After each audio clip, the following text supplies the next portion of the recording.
Sometimes it is just too much.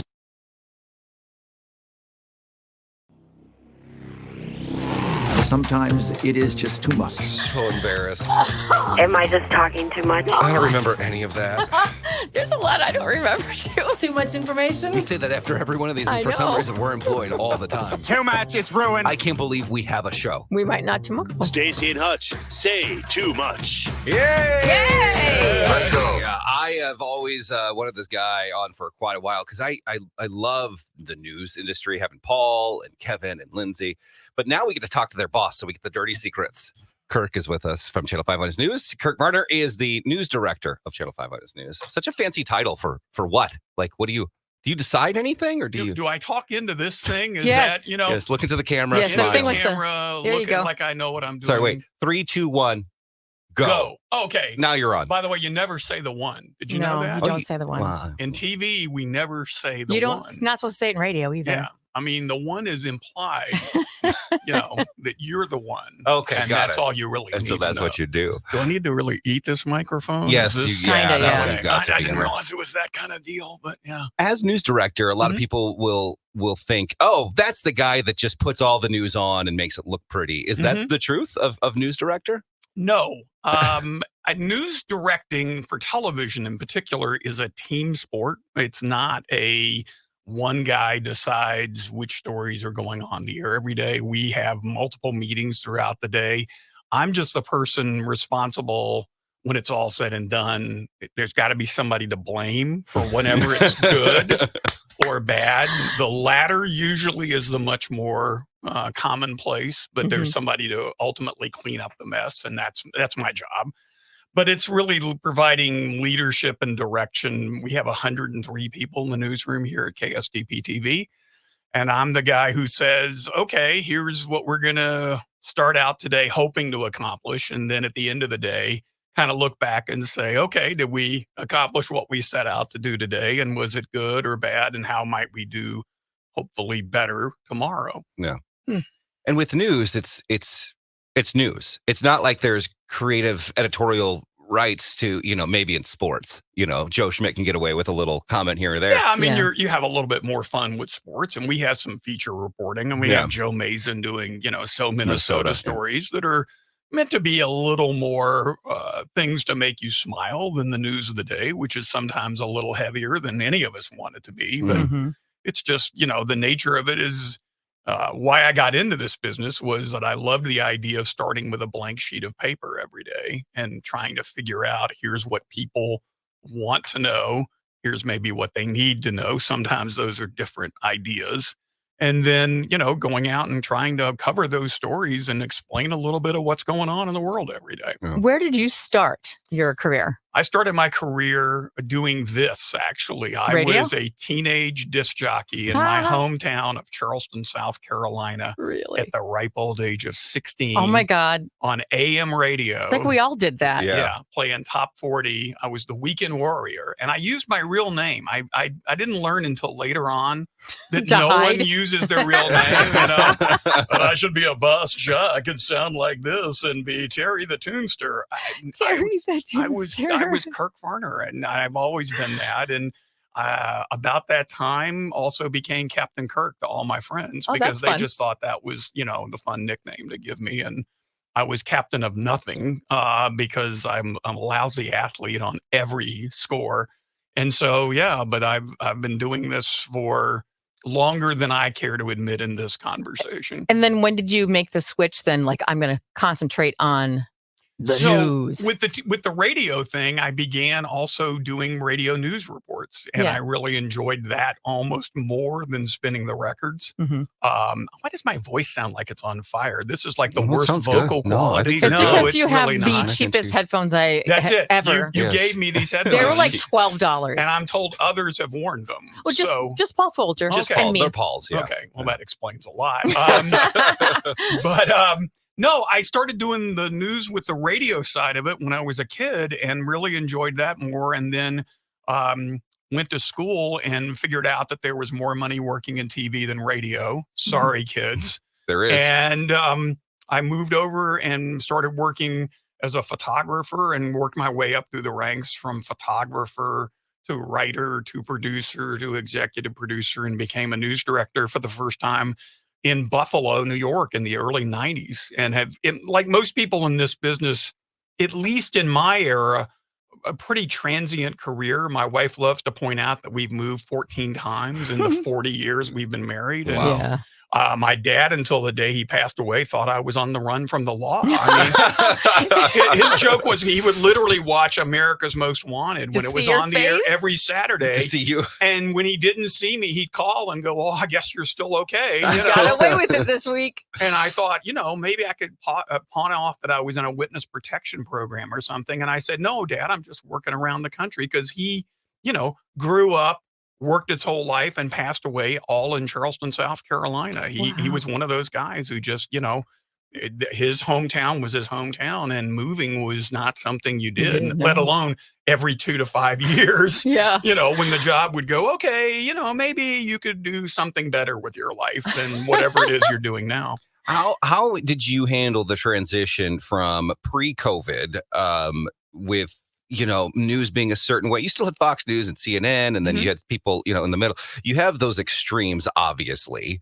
MSNBC, more left, Fox News more right, and then all of a sudden we hear the term fake news, and everyone is overdoing it. It's all fake. Everybody. If you don't like it, it's fake. Right. And before fake news came out, people actually kind of, Trusted understood the news. Yeah. Hutch, I can only say that I take some umbrage as a working journalist, and I'm a small J journalist, not a capital J journalist, but I take some umbrage at the idea that all news is the same. I think when you talk about the MSNBCs and the Fox News of the world, you talk about them in the very political context of you're pro this or anti that.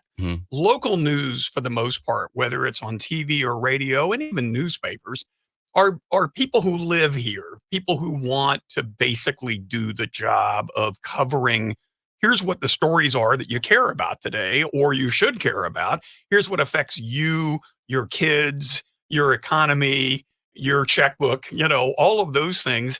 And we come to it without a lot of political distinction. It's not that we're liberal or conservative. We're just here to do the job.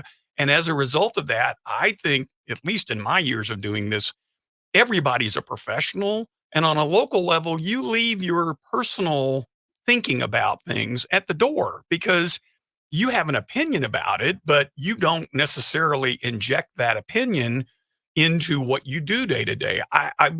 My daughters have for years thought it was kind of interesting / strange that I've never voted in a political primary.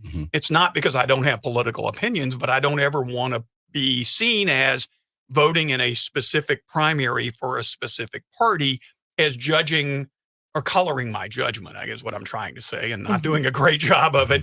But I find that to be true across the board. But now that it's easy to attack the news media, it's easy to lump us all together and say the media is good or bad, depending on what they do for you and your opinions and your constituency.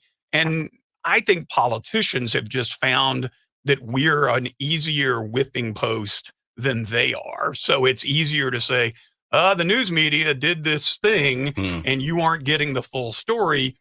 I don't think anybody should rely on any single source for what they see and hear and read. I think the variety of opinions out there, the variety of sources, particularly now when they're all at your phone. I mean, the tools you have to access information are just so outstanding that the more of it you get, the more of it you take in, the more educated you are. And God forbid we use this term, the smarter you are because you have a plethora of things to choose from, not just one thing. No one person, no one news source is ever 100% fair and balanced, if I can use that term. Yeah. So when it comes to managing talent on the air, because talent, you've been in both businesses, talent on this side, Staci and I, we can go out, we can have drinks, we can party, we can sing at concerts, we can just have a grand old time and talk about it on the air the next day. Sure. When it comes to news talent, it's a little bit different. It's the image that you must have to keep has got to be hard. Does it weigh on them ever to try to be this perfect, image of the community. Yeah. Is and there some sort of standard that they have to uphold? Well, we basically don't let them go out. I mean, we tell them stay you say home. don't go out with Hutch and Staci. Well, obviously don't go out. Yeah, with Hutch Paul and went out with us Staci. once, Yeah. and I think he was wearing a disguise. He got in trouble. I mean, he puts his glasses on. He has that cheesy mustache. fake that, nose. And no, I think the answer is if you're a public figure, you're a public figure. You get the advantage of being a little more incognito because people listen to you on the radio. I mean, I know they see you as well because we've added the video component to radio now. But in terms of being a public figure as a broadcaster and as a journalist, I think you're circumspect about your opinion. And I think like anybody in the public eye, you're hopefully careful about it. But the reality is people who work in this business are human beings and they are subject to all of the things, be it things they do smart, things that they don't do maybe as quite as smart as I would like for them to at times. And yeah, I have some meetings about that I would prefer not to have. But I would tell you that at least my experience has been with this television station and this company that people understand the standard that they're asked to work towards. And they respect that and they respect the privilege of being in that and therefore work that way. And so my job isn't so much about, I got to go in and point my finger and give somebody a lecture, except for you, Hutch, of course. It's really more about, maybe that's a guardrail that we should try to keep away from. If somebody feels like a story is written in some way that might make them look like they have an opinion, we'll work on that and bring that back in and do a little editing. But in terms of their private life, if you will, their private life is never really private. It's what you give up for the job. It's what you understand coming through the door, that you don't make a TikTok video in which you sell your favorite shampoo as a would-be influencer and then go do the news that night. There are certain lines that I think people get, and I'm not saying they're universally observed. On occasion, very rare, but on occasion, some folks will maybe cross a line, and my job is to kind of gently remind them, maybe you don't want to do that. In your case, it would be a lot of fashion choices that you make that probably would keep you from really being a TV star. When it's laundry day, it's either very nice or very, very it's really strange. It's like he's got a tuxedo on and then like scuba flippers. Yeah, and I'm like, what's happening? I noticed here that the proximity between the two of you is a lot closer than we sometimes have on the anchor desk. And I was just sort of surprised by that. And fortunately, the ventilation in this room seems to be... it's easier for me to throw like highlighters at him, paper. Okay. Funny story. We had one of the oldest newsrooms in the area. And apparently, rumor has it, if you can confirm this, when Dave Dahl worked here, he wanted to flood the basement so they could get a whole new newsroom, and he flooded it, and they got a whole new newsroom. That is nice? Not true. Okay, all right. There was a water malfunction. Dave Dahl was not even in the building. Dave had already left us by that point. Oh, got it. Okay. But yeah, we had on Sunday of all things, the water valves in the men's and women's room that are right off of the newsroom both malfunctioned both of them? at the same time. Come on. The ghosts. 5 Investigates did not do a proper investigation. The insurance company sure did. They did. And we by the time the 10 o'clock news on that Sunday night was over, they came downstairs at 11 o'clock and they called me and they said, hey, we just want you to know we've just come down from the control room, which is, is on the second floor up here with the high-priced rent, as opposed to the newsroom, which is kind of in steerage of the building here at the Hubbard campus. And there was about 3 inches of water on the floor. Wow. And so, we had to do some remodeling. And the good news is we have a beautiful new state-of-the-art, very nice newsroom facility that frankly is a little nicer maybe. Yeah, how do we flood this room? Than your digs here. I'm sort of surprised by that actually, but I know you got to get going to make sure the news is proper, but... I have all day. Oh, I great. could be here. We got to get going. Oh, man, look at the time. Wait, I'm not doing an audition here for the afternoon show. You can. When it comes to news personalities, we talked about how they are off the air versus on the air. We've seen a lot more companies. I don't know. You would know the time stamp on this, past 5 years, past 4 years, anchors that are able to come out on the air, anchors that are able to let their hair down and show personality.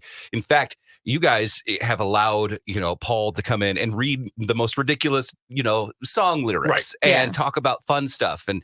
And so where did you guys come up with our news personalities are personalities? They are people, and they can show who they are outside of what they do. Or maybe Absolutely. you don't know he does this. Yeah. Well, did you hear about that? I don't listen to it as much as I'm a little out of the demo for this radio station by about 100 years, probably. You should have heard Baby Got Back. He was great with that. That was funny. Yeah. Listen, I would say this.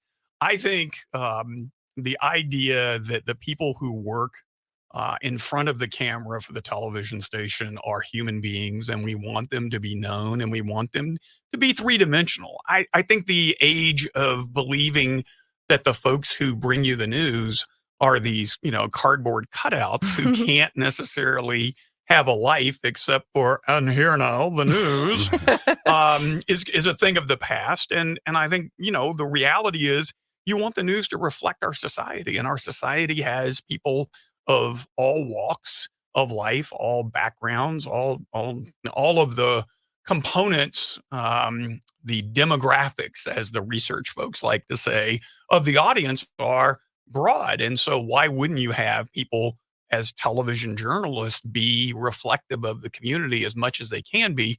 And also that they're human beings. I mean, if you go to the state fair and watch people walk up to interact with any of our news anchors or reporters or you folks, it's just phenomenal. I mean, they understand that these are the people they see who come into their homes. And, I've worked on almost every level of the television news business, from very small markets to being in New York City and working at the network.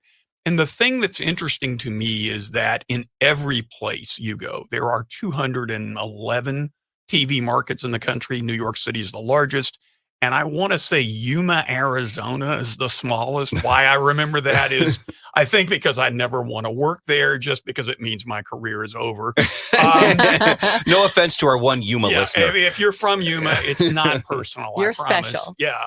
But the idea is that, to me, local television and local media has always been more interesting because you are a celebrity in this town. You're with the people who you work for and with, and knowing them and being a part of that, and understanding that you use the word, I'll use it, a personality, dare I say, even maybe a celebrity, is, we can debate it all we want to.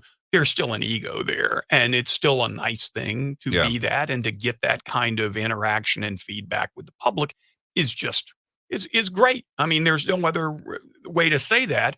And why not be part of something where you live than, be broadcasting to whatever audience you are, be it nationwide, worldwide. And these days with the internet, isn't everything global anyway? So from that end, I've always been very positive and felt very enthusiastic about working on a local level, because it really is something where you see the results of what you do. You see the impact of that.